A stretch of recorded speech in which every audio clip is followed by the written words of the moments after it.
చూడండి ఇది ఎంత ఘోరం అంటే ఇన్సిడెంట్ పాపం. విధికి కన్ను కుట్టింది, కవలలను కాటేసింది. ఇద్దరు కవల పిల్లలు పాల పొడికి సంబంధించిన డబ్బాలతో ఆమె పాలు కల్పించిందట. మరి ఆ పాలు ఏమైందో, ఆ పాలు వికటించినాయా లేకపోతే ఏమైందో తెలియదు, ముక్కులోంచి పాలు వచ్చినాయి. పిల్లలు ఇద్దరు చనిపోయారు పాపం. ఇద్దరు కవల పిల్లలు ఎంత ముద్దుగున్నారో చూడండి. పాలు పట్టించిన గంటల వ్యవధిలో ఇద్దరు మృతి. భూపాలపల్లి జిల్లా గణపురం మండలంలో ఘటన. అంతర్జాతీయ కవలల దినోత్సవం రోజు మళ్ళా నిన్న కవలల తల్లిదండ్రులకు కడుపు కోత మిగిలింది. భూపాలపల్లి జిల్లా గణపురం మండలం గొల్లపల్లికి చెందిన మర్రి అశోక్, లాస్యశ్రీ దంపతులకు 3 ఏళ్ల కింద తొలి సంతానంగా కుమారుడు పుట్టిండు. రెండోసారి 4 నెలల కింద కవల పిల్లలు, ఒక అమ్మాయి ఒక అబ్బాయి పుట్టిరు. ప్రస్తుతం లాస్యశ్రీ నగరంపల్లిలోని పుట్టింట్లో ఉంటోందట.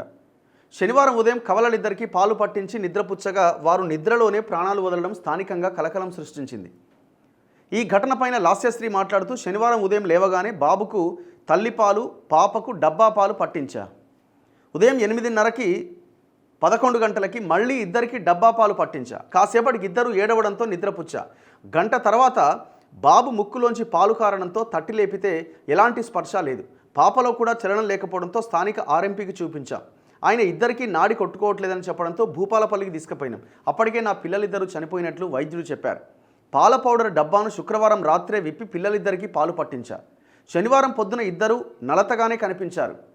ఈ విషయమై స్థానిక ఎస్ఐ అశోక్ మాట్లాడుతూ, కేసు నమోదు చేశాం. పిల్లలకు ఉపయోగించిన డబ్బాను పరీక్షల నిమిత్తం పంపించాం. అయితే పాల పౌడర్ డబ్బాపై ఎక్స్పైరీ డేట్ ఈ ఏడాది ఆగస్టు వరకు ఉండడం గమనార్హం.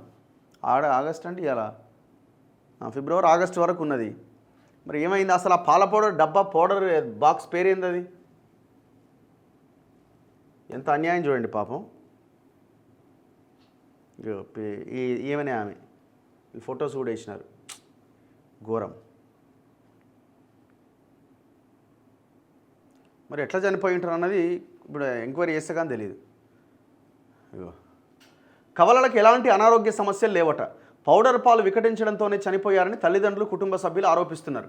ఆ పాల ప్యాకెట్ గత ఏడాది సెప్టెంబర్లో తయారైందని, ఈ ఏడాది డిసెంబర్ వరకు ఉపయోగించవచ్చని దానిపైన ఉన్నది.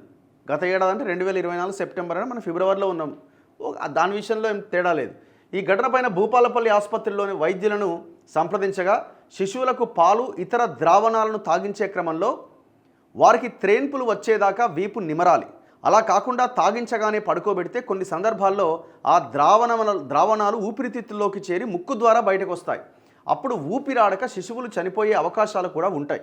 పోస్ట్ మార్టం నివేదిక వస్తే శిశువుల మృతికి కారణాలపై స్పష్టత వస్తుంది. సో ఈ చిన్న పిల్లలున్న పేరెంట్స్ నేర్చుకోవాల్సింది ఏంటంటే, పాలు తాగించిన వెంటనే పడుకోబెట్టొద్దు, పడుకొని పాలు అసలే ఇవ్వద్దు. సో ఇది చాలా డేంజర్ అట. పాలు ఇచ్చిన వెంటనే వీపు మీద పడుకోబెట్టుకొని కొంచెం నిమిరిన తర్వాత, మన యూట్యూబ్లో కూడా డాక్టర్స్ పాలు ఇచ్చిన తర్వాత ఏం చేయాలంటే 100 వీడియోలు వస్తాయి.